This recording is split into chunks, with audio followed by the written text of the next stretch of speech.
C'est un amendement qui aménage les modalités d'entrée des fonctionnaires des assemblées parlementaires dans le système universel. Et je vois par cet amendement que la majorité En Marche souhaite des conditions plus favorables pour les fonctionnaires des assemblées. Alors nous sommes opposés de toute façon globalement à ce régime par points, à son application pour les fonctionnaires, donc évidemment pour les fonctionnaires de l'Assemblée.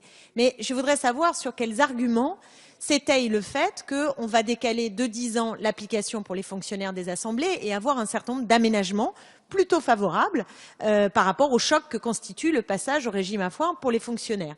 Est-ce que vous avez eu peur peut-être d'une grève des personnels de l'Assemblée nationale?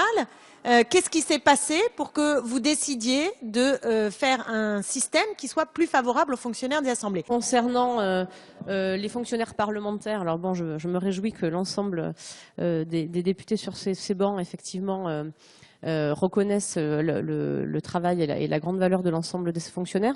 Nous sommes prêts à prendre le temps que chacune des personnes concernées par l'intégration dans le système universel puisse le faire et l'envisager avec sérénité.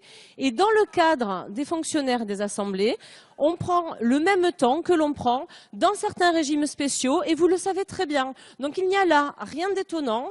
Nous souhaitons que cette transition se fasse dans la douceur et dans la sérénité.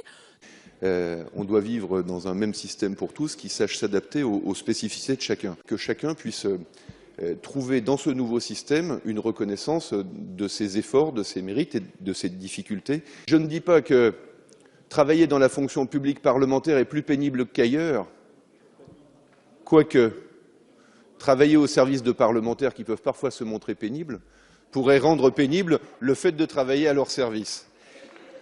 On a voté des grands principes, notamment la question de l'universalité, et on se retrouve avec un système qui n'est pas le même pour tout le monde. On nous dit ce sont des fonctionnaires remarquables. Je partage, ce sont des fonctionnaires remarquables. Enfin, vous conviendrez avec nous que les personnels hospitaliers sont des fonctionnaires remarquables, que les enseignants de notre pays sont des fonctionnaires remarquables, et qu'eux n'ont pas eu le même rythme, visiblement, de discussion ou de dialogue pour obtenir des compensations. Ce qui veut donc dire que le fonctionnaire de l'Assemblée a un traitement plus dérogatoire que le conducteur de RER ou de bus à la RATP à la SNCF.